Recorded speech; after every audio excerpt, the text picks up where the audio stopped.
खुद को आईने में निहारते हुए परी को अपने दाहिने गाल पर एक दाना दिखा। वह परेशान हो गई, क्या करे, क्या डॉक्टर के पास जाए। फिर उसने जल्दी जल्दी फाउंडेशन और कंसीलर की मदद से उस दाने को छिपाया और होठों पर लिपस्टिक का फाइनल टच दिया। सिर पर थोड़ा सा पल्लू करके पायल और चूड़ियां खनकाती वह बाहर निकली। परी की सास और ननद उसे प्रशंसा से देख रही थी। वही जेठानियों की आंखों में उसने ईर्ष्या का भाव देखा तो परी को लगा कि उसका श्रृंगार सार्थक हुआ। पास पड़ोस की आंटी और दूर के रिश्ते की चाची ताई सब शकुंतला को इतनी सुंदर बहू लाने के लिए बधाई दे रही थी। शकुंतला अभिमान से मन मन मुस्कुरा रही थी। वे बड़े सीधे स्वर में बोली, यह तो हमारे मनु की पसंद है, पर हाँ, शायद इतनी खूबसूरत बहू मैं भी नहीं ढूंढ पाती। नारंगी शिफॉन साड़ी पर नीले रंग का बॉर्डर था और नीले रंग का ही खुला ब्लाउज जो उसकी पीठ की खूबसूरती को उभार रहा था। पीठ पर ही परी ने एक टैटू बनवा रखा था जो मछली और एक परी के चित्र का मिला जुला स्वरूप था। परी को अपने इस टैटू पर बहुत गुमान था। इसी टैटू के कारण कितने ही लड़कों का दिल उसने अपनी मुट्ठी में कर रखा था। परी की पारदर्शी त्वचा, दूध जैसा रंग, गहरी कत्थई आंखें, सब कुछ किसी को भी बांधने के लिए पर्याप्त था।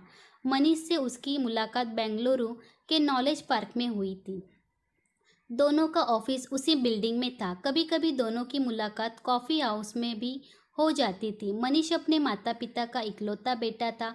शकुंतला और कविंद्र दोनों ने ही अपनी पूरी ताकत अपनी संतान के पालन पोषण में लगा दी थी। बचपन से ही मनीष के दिमाग में यह बात घर कर गई थी कि उसे हर चीज़ में अव्वल आना है। कोई भी दुय्यम दर्जे की चीज़ या व्यक्ति उसे मान्य नहीं था। पढ़ाई में अव्वल, खेल कूद में शीर्ष स्थान। 12वीं के तुरंत बाद ही उसका दाखिला देश के सबसे अच्छे इंजीनियरिंग कॉलेज में हो गया था। उसके तुरंत बाद मुंबई के सबसे प्रतिष्ठित कॉलेज से उसने मैनेजमेंट की डिग्री हासिल की और बेंगलुरु में 60 लाख की सालाना आय पर उसने एक बहुराष्ट्रीय कंपनी में मैनेजर के रूप में ज्वाइन कर लिया था, जहां पर उसकी मुलाकात परी से हुई। परी हर मामले में उसकी ज़िंदगी के सांचे में फिट बैठती थी। परी के माता पिता के पास अपनी बेटी के सौंदर्य और पढ़ाई के अलावा कुछ और दहेज में देने के लिए नहीं था। शकुंतला और कविंद्र ने मनीष की शादी के लिए बहुत बड़े सपने संजोए थे, पर परी की खूबसूरती, काबिलियत और मनीष की इच्छा के कारण चुप लगा। सादे से विवाह समारोह के बाद शकुंतला और कविंद्र ने बहुत ही शानदार रिसेप्शन देकर मन के सारे अरमान पूरे कर लिए थे। शाम को मनीष के दोस्त के यहाँ खाने पर जाना था। परी थक गई थी, उसका कपड़े बदलने का मन नहीं था। जब वह उसी साड़ी में बाहर आई तो शकुंतला ने टोका, परी तुम नई नवेली दुल्हन हो, ऐसे बासी कपड़ों में कैसे जाओगी। परी बुझे स्वर में बोली, मम्मी मुझे बहुत थकान हो रही है, यह साड़ी भी तो अच्छी है। शकुंतला ने बिना कुछ कहे उसे मरून रंग का कुर्ता और शरारा पकड़ा दिया। परी ने मनीष की तरफ देखा तो वह भी मनमन मुस्कान के साथ अपनी माँ का समर्थन ही करता नजर आया। फिर से उसने पूरा श्रृंगार किया। आईने में उसने देखा, अब वह दाना और स्पष्ट हो गया था। तभी पीछे से शकुंतला की आवाज़ सुनकर घबराकर उसने उस दाने के ऊपर फाउंडेशन लगा लिया और फाउंडेशन का धब्बा अलग से उभर कर चुगली कर रहा था। बाहर ड्राइंग रूम की रोशनी में शकुंतला बोली, परी फाउंडेशन तो ठीक से लगाया करो, यह क्या फुअड़ की तरह मेकअप किया है तुमने। परी घबरा गई। जैसे ही शकुंतला उसके करीब आई तभी मनीष की कार का हॉर्न सुनाई दिया। परी बाहर की तरफ भागी। पीछे से शकुंतला की आवाज़ आई, परी रास्ते में ठीक कर लेना। कार में बैठते ही मनीष ने परी को अपने करीब खींच लिया और चुंबनों की बरसात कर दी। फिर धीरे से उसके कान में फुसफुसाया, मन नहीं है मयंक के घर जाने का, कहीं उसकी नीयत न बिगड़ जाए जान, भला की खूबसूरत लग रही हो तुम। मनीष की बात पर परी धीरे से मुस्कुरा दी। करीब 15 मिनट बाद कार एक नए आबादी क्षेत्र में बड़ी सोसाइटी के आगे रुक गई। मनीष ने घंटी बजाई और एक अधेड़ उम्र की महिला ने दरवाज़ा खोला। चेहरे पर मुस्कान और मधुरता लिए हुए उन्हें देखकर ऐसा आभास हुआ परी उनके साथ बैठकर थोड़ा बातचीत करने लगी। तभी अंदर से हेलो हेलो बोलता हुआ एक नौजवान आया। गहरी काली आंखें, तीखी नाक और खुलकर हंसने वाला। उसकी उस व्यक्ति के में सब कुछ खुला खुला था। परी बिना परिचय के ही समझ गई थी कि यह मयंक है और वह महिला उसकी माँ है। परी और मनीष 4 घंटे तक वहाँ बैठे रहे। परी को लगा ही नहीं कि वह यहाँ पहली बार आई है। जहाँ मनीष के घर उसे हर समय डर सा लगता रहता था कि कहीं कुछ गलत ना हो जाए। हर समय अपने रंग रूप को लेकर सजग रहना पड़ता था। वही यहाँ वह एकदम सहज थी। तभी परी के मोबाइल की घंटी बजी। शकुंतला जी दूसरी तरफ थी। परी, तुम्हें कुछ होश है या नहीं? क्या समय हुआ है? मनीष का तो वह दोस्त है, पर तुम्हें तो ख्याल रखना चाहिए ना। जब वे लोग वहाँ से विदा होकर चले तब रात के 11 बज चुके थे। घर पहुंचकर परी जब चेहरा धो रही थी तब उसने करीब से देखा। उस दाने के साथ एक और दाना बगल में उग चुका था। वह गहरी चिंता में डूब गई। वह मन ही मन सोच में डूब गई कि अब कैसे सामना करूंगी। उसने तो मुझे पसंद ही मेरी खूबसूरत पारदर्शी त्वचा की वजह से किया है। मनीष अधीरता से बाथरूम का दरवाज़ा पीट रहा था। मेरी बार्बी डॉल, जल्दी आओ। उसकी कोमल व बेदाग साफ त्वचा के कारण ही तो वह उसे बार्बी डॉल कहता था। फिर से उसने फाउंडेशन लगाया और बाहर आ गई।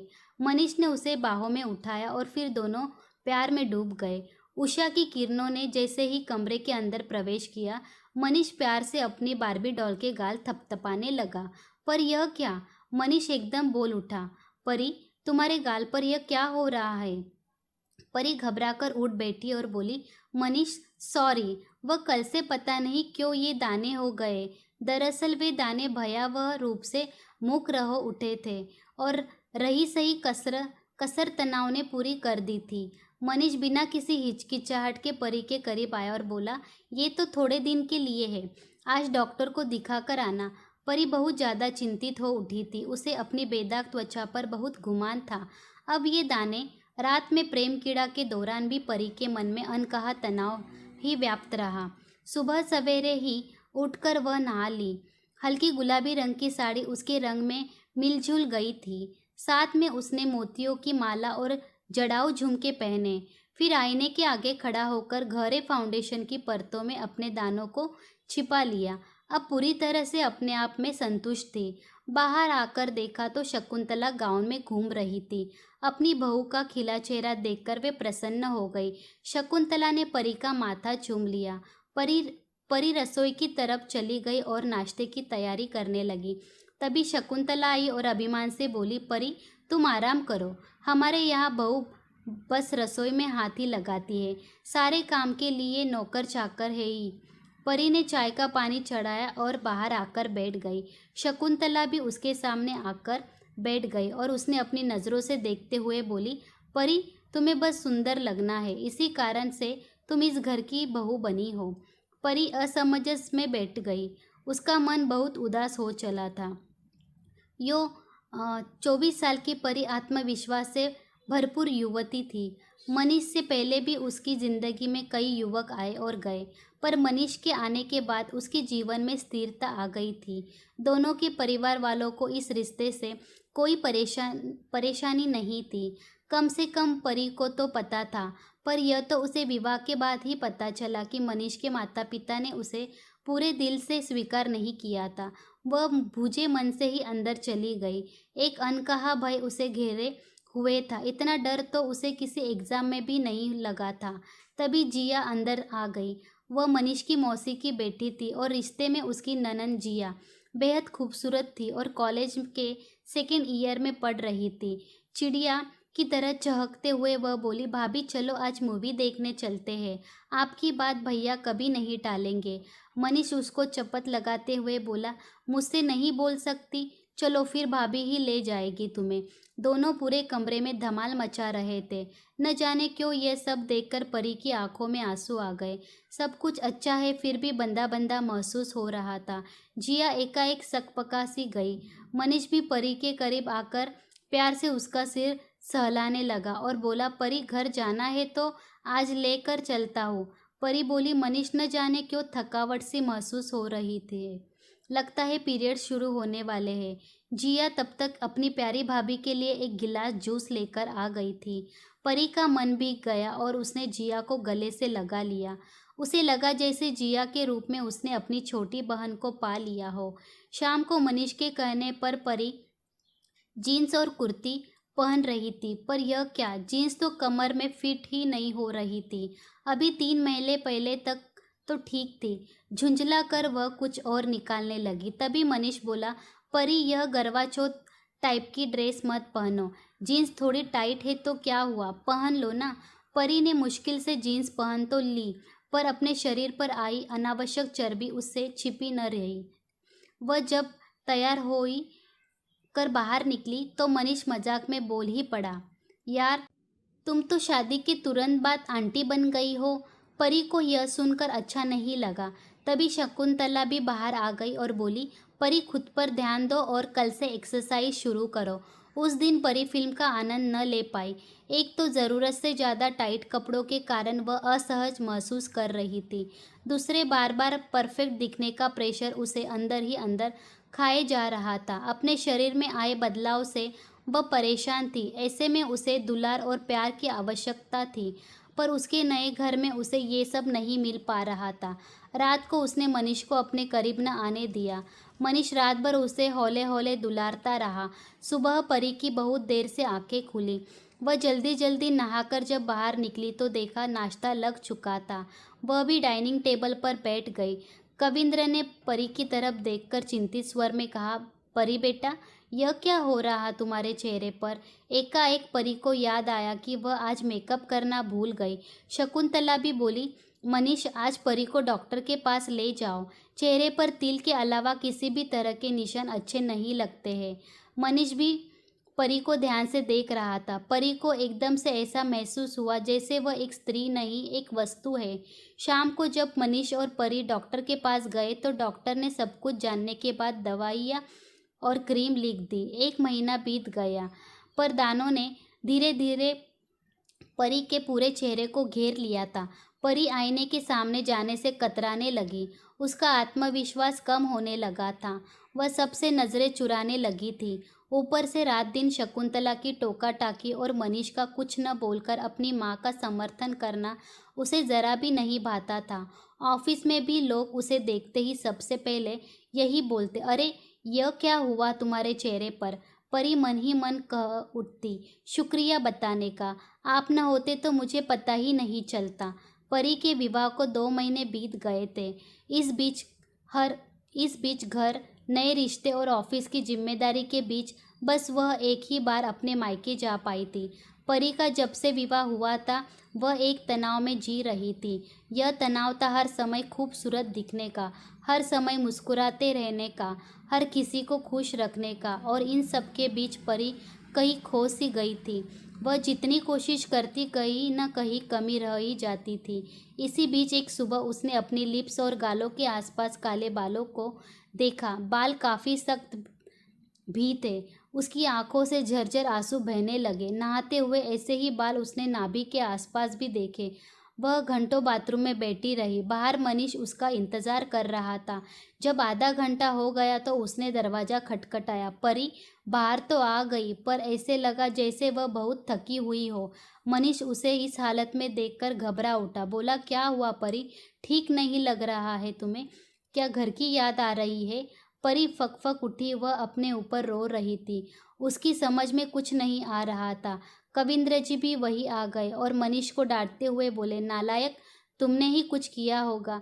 फिर परी से बोले, बेटा तुम इसकी बात का बुरा मत मानो, मैं तुम्हें आज ही तुम्हारे मम्मी पापा के पास भेजने का इंतज़ाम करता हूँ।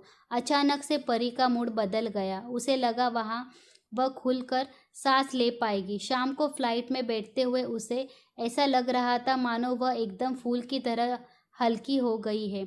घर पहुंचते ही मम्मी ने उसे गले से लगा लिया। पापा भी उसे देखते ही खिल गए। मम्मी ने रात के खाने में सब कुछ उसकी पसंद का बनाया। परी का भूजा भूजा चेहरा उनसे छिपा न रहा। रात को परी के कमरे में जाकर परी की मम्मी ने प्यार से पूछा, परी क्या बात है, मनीष की याद आ रही है। जवाब में परी फुट फुट कर रोने लगी और सारी बातें बता दी।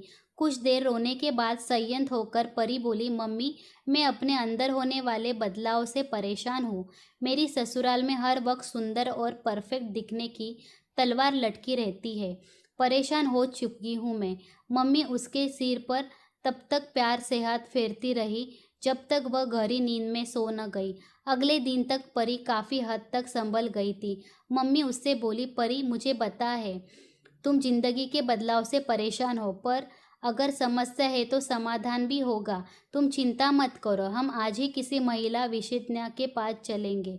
डॉक्टर ने सारी बातें बहुत ध्यान से सुनी और फिर कुछ टेस्ट लिखे। अगले दिन रिपोर्ट भी आ गई। रिपोर्ट में पता चला परी को ओवरी की समस्या है, जिसमें ओवरी के अंदर छोटे छोटे सिस्ट हो जाते हैं। डॉक्टर ने रिपोर्ट देखने के बाद बताया कि परी को पॉलीसिस्टिक ओवरी सिंड्रोम है, जो हार्मोनल बदलाव की वजह से हो जाता है। इसके प्रमुख लक्षण है चेहरे पर अत्यधिक मुहासे, माहवारी का अनियमित होना, शरीर और चेहरे के किसी भी भाग पर अनचाहे बाल होना वगैरह। ये सब बातें सुनने के बाद परी को ध्यान आया कि पिछले कुछ महीनों से उसे माहवारी में भी बहुत अधिक स्राव हो रहा था। डिप्रेशन, वजन का बढ़ना और बिना किसी ठोस वजह के छोटी छोटी बातों पर रोना भी पॉलीसिस्टिक ओवरी सिंड्रोम के दूसरे लक्षण है। जब परी ने इस सिंड्रोम के बारे में गूगल पर सर्च किया तो उसने देखा कि इस सिंड्रोम के कारण महिलाओं को मां बनने में भी समस्या हो जाती है। ये सब पढ़कर वह चिंतित हो उठी। जब परी की मम्मी ने देखा कि परी 2 दिन से गुमसुम बैठी है तो उन्होंने मनीष को कॉल किया और सारी बात बताई। अगले दिन ही मनीष परी के घर आ गया। मनीष को देखकर परी फुट फुट कर रोने लगी और बोली, मनीष मैं तुम्हारे लायक नहीं हूँ, मैं अब खूबसूरत नहीं हूँ और शायद माँ भी नहीं बन पाऊँगी। मनीष बिना कुछ बोले प्यार से उसका सिर सहलाता रहा। अगले दिन वह परी को साथ लेकर उसी डॉक्टर के पास गया और डॉक्टर के साथ बैठकर ध्यानपूर्वक हर चीज़ को समझने की कोशिश की। रात को खाने के समय मनीष ने परी के मम्मी पापा से कहा, मैं बहुत शर्मिंदा हूँ कि परी इस दौर से गुजर रही थी और मैं समझ नहीं पाया। उल्टे उस पर रात दिन एक खूबसूरत और जिम्मेदार बहू होने का दबाव डालता रहा। कल मैं अपने परी को लेकर जा रहा हूँ, पर इस वादे के साथ कि अगली बार वह हंसती खिलखिलाती नजर आएगी। रात भर परी मनीष से चिपकी रही और पूछती रही कि वह उससे बेजार तो नहीं हो जाएगा।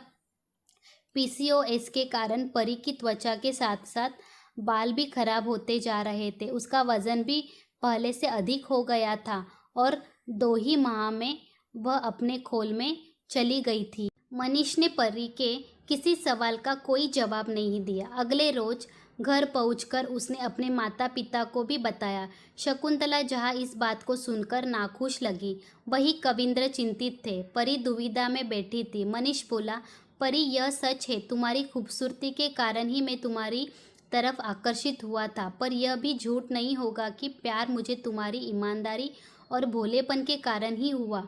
तुम जैसे भी हो, मेरी नज़रों में तुमसे अधिक खूबसूरत कोई नहीं है। अगर कल को मैं किसी दुर्घटना के कारण अपने हाथ पैर खो बैठूं या कुरूप हो जाऊं तो क्या तुम्हारा प्यार मेरे लिए कम हो जाएगा? परी की आंखों से झरझर आंसू बहने लगे। वह कितनी गलत थी। परी ने माँ बनने के बाद अब खुद का ब्लॉग आरंभ कर दिया है, मैं कौन हूँ, जिसमें वह अपने अनुभव तमाम उन महिलाओं के साथ साझा करती है जो इस स्थिति से जूझ रही है। पॉलीसिस्टिक ओवरी सिंड्रोम से जुड़ी हर छोटी बड़ी बात को परी इस ब्लॉग में साझा करती है। चेहरे और शरीर पर अनचाहे बाल, एक्ने और वजन से परे भी एक महिला की पहचान है। यह परी के ब्लॉग का उद्देश्य है। परी का यह ब्लॉग मैं कौन हूँ तमाम उन महिलाओं को समर्पित है जिनका सौंदर्य शरीर और चेहरे तक सीमित नहीं है। उनकी पहचान उनके विचारों और जुझारू किरदारों से है। दोस्तों, उम्मीद करती हूँ कि आपको हमारी कहानी पसंद आई होगी। कहानी पसंद आई है तो वीडियो को लाइक करें, चैनल पर नए हैं तो चैनल को सब्सक्राइब करें और हाँ, नोटिफिकेशन बेल आइकॉन को ज़रूर दबाइए ताकि अगली अपडेट सबसे पहले आपको मिले। तब तक के लिए